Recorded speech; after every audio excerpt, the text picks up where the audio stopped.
I was born in a big family. My parent has 8 kids, 5 girls and 3 boys, and I'm the oldest one. My dad was a government worker. He has a decent salary at the time.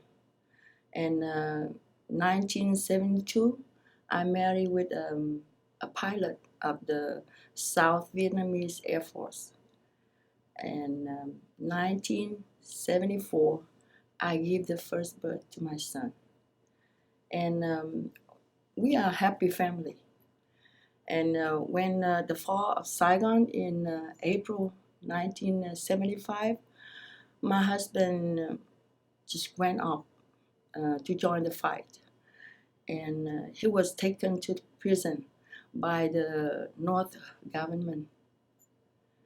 And I lost my job because they closed down all the offices and business, and life changed.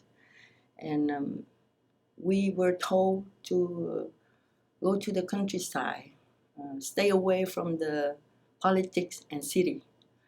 And we cannot do nothing but move.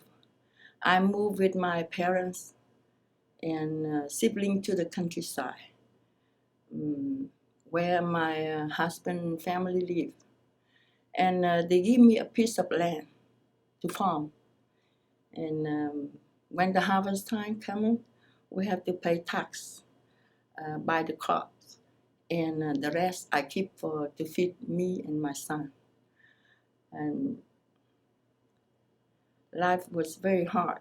I don't have any experience on the farm, but I have to work because that's the way I can make my living. And besides, I have to do the hard work like digging and building the dams. And when I do that thing, I have to take my son with me. And it's not last long because the baby keep crying, and after a few days, they send me home. And I have to learn working on the farm very fast. And, you know, um, the life had changed drastically for me from being an office clerk to being a farmer. But I have to leave. I have to work to hope we will reunite it. After 1.5 years, I received a letter from my husband letting me know that where he was. And at that time, I have permit to visit him every 6 months, once every 6 months. And we were very happy, very happy. And I start my journey. Each trip took me like 4 or 5 days because the transportation and long distance and very difficult.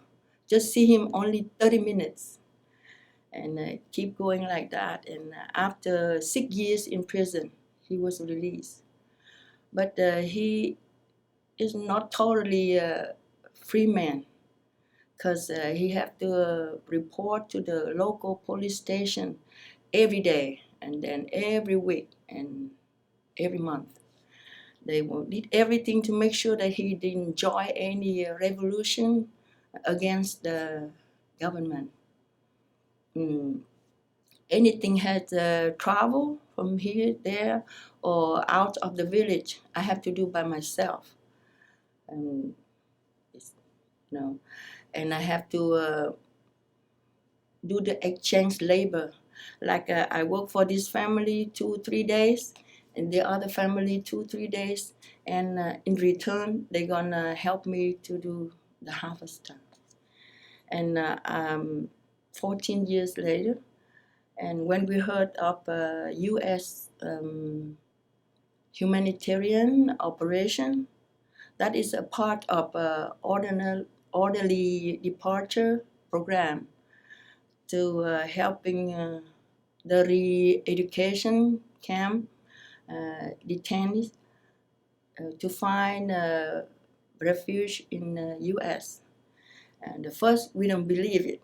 Maybe might be a trap. They might be put him in prison again. And after a while, and when we heard some who make it to America via this program, and we start to apply. And in 20th June 1994, we are here in Houston. One of my close friends in the Air Force before, he helped us to settle and readjust the life in the United States.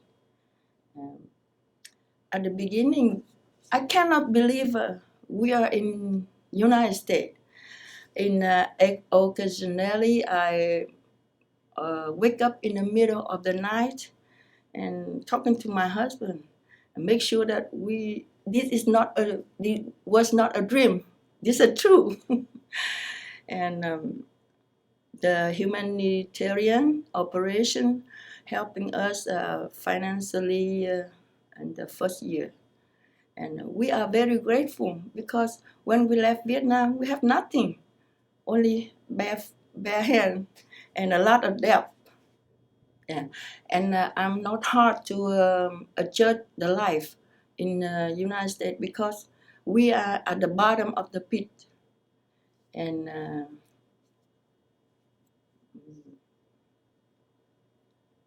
we have no future for our children. But here in the land of freedom, there are endless opportunity for those who seek. And looking back, my life like a roller coaster ride from comfort, civilized to nothing, and now here with my family and my 5 children, and we are truly blessed.